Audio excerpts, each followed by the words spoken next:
Doctor साहब ये फरमाइए, ये जो सऊदी अरब की तरफ से ये इमदादी पैकेज आया है, यकीनन इससे एक ब्रीदिंग स्पेस जिस अंग्रेजी में कहते हैं वो तो मिली है। आपकी नजर में इसके क्या क्या असरात होंगे? आज हमने डॉलर को तो इतने दिनों के बाद शुक्र है कि वो तो कुछ तूफान थमा है, लेकिन क्या ये कंटिन्यू करेगा?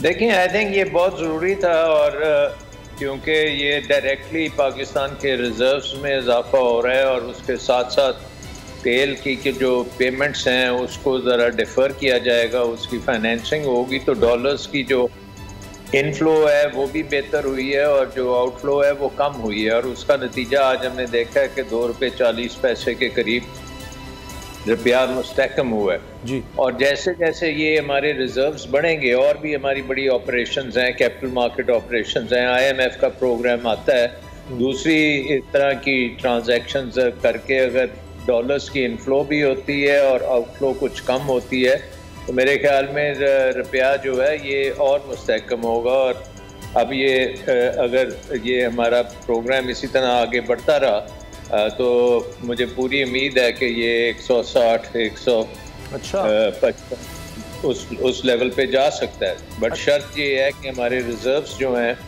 उनको हम बिल्डअप करते रहें, साथ साथ हम इंटरनेशनल फाइनेंशियल इंस्टीट्यूशंस हैं, World Bank, Asian Development Bank, Islamic Bank, इन तमाम से भी हमारे फ्लोज ठीक आते रहें और साथ साथ फिर हम अपनी रिफॉर्म्स भी करें। अब क्योंकि ये सारी चीज़ें हमें इकट्ठी करनी है, रिफॉर्म्स में सबसे बड़ा इस वक्त हमारा जो इम्पोर्ट का आइटम है वो एनर्जी है और एनर्जी आपको पता है कि वो हमारी सारी इम्पोर्टेड है। बिजली जो आपके घर में आती है वो भी इम्पोर्टेड है, जो पेट्रोल आप गाड़ी में डालते हैं वो भी इम्पोर्टेड है। तो आपको इम्पोर्ट सब्स्टिट्यूशन करने की बहुत अशद ज़रूरत है। फॉर्चुनेटली इस वक्त रिन्यूएबल्स जो हैं जिसको हम सोलर पावर कहते हैं वो बड़ा सस्ता हो गया, वो तकरीबन 1.5 सेंट से भी नीचे उसकी कीमत आ गई है।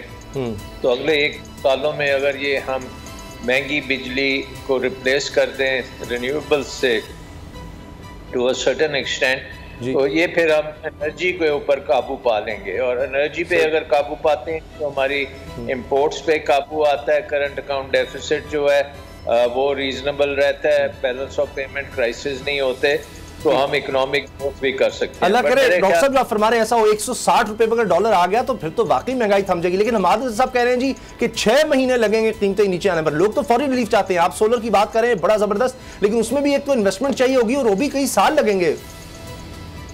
नहीं, देखें, एक चीज़ तो है कि ये एक कंटिन्यूस प्रोसेस है। एक तो आलमी मंडी में जो कीमतें इतनी ज़्यादा बढ़ी हैं, उम्मीद है कि वो अगले चंद माह में नीचे आएंगी और इसके साथ साथ ये बिजली का जो निज़ाम है ये सोलर पावर लगाने में कोई इतना ज़्यादा टाइम नहीं लगता। ये बड़े जो कोयले के या गैस के प्लांट्स होते हैं जिनको 2-2 साल 3-3 साल लगते हैं, ये 8-9 महीने में लग जाते हैं।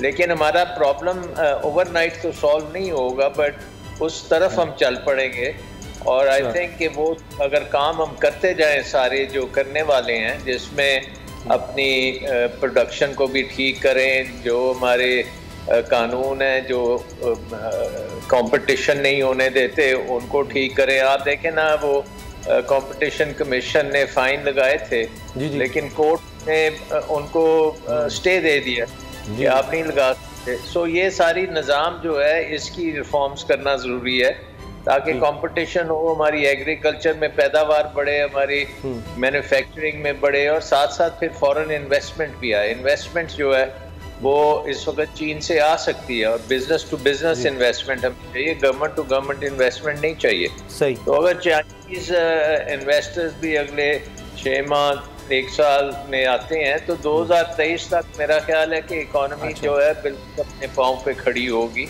और वो बड़ा अच्छी इलेक्शन ईयर भी है। अभी सदर से चीन के सदर से बात भी की है वज़ीर आज़म ने और उनको फिर दावत दी है कि चीन के सदर में पाकिस्तान का दौरा करें। तो लगता है कि उससे भी वो समझ रहे हैं कि कोई इन्वेस्टमेंट या बड़े ऐलानात होंगे। डॉक्टर साहब बहुत शुक्रिया, डॉक्टर सलमान शाह साहब, आपने हमें वक्त दिया और बड़ी बात डॉक्टर साहब ने की है कि जी 160 तक आ सकता है डॉलर अगर पाकिस्तान रिफॉर्म्स कर ले। तो अब ये 175 से वापस आता है तो ये बहुत बड़ी बात होगी। पाकिस्तान के बैरूनी कर्जे जो हैं वो कम होंगे और जो महंगाई का तूफान है उसको भी कंट्रोल करने में मदद मिलेगी। लेकिन वो कह रहे हैं कि उसके लिए रिफॉर्म्स करनी होंगी, कुछ बड़े फैसले लेने होंगे। अभी तक वो नजर नहीं आ रहे। इंपोर्ट्स कुछ कम करने की कोशिश, गाड़ियों वाली बात थी, लगता है उसको कुछ ब्रेक लग रही है, लेकिन पेट्रोल की खपत तो अब कम नहीं कर सकते क्योंकि उससे तो फिर इकॉनमी स्लो डाउन हो जाती है। सब्सक्राइब करें और बेल दबाएं ताकि कोई खबर रह न जाए।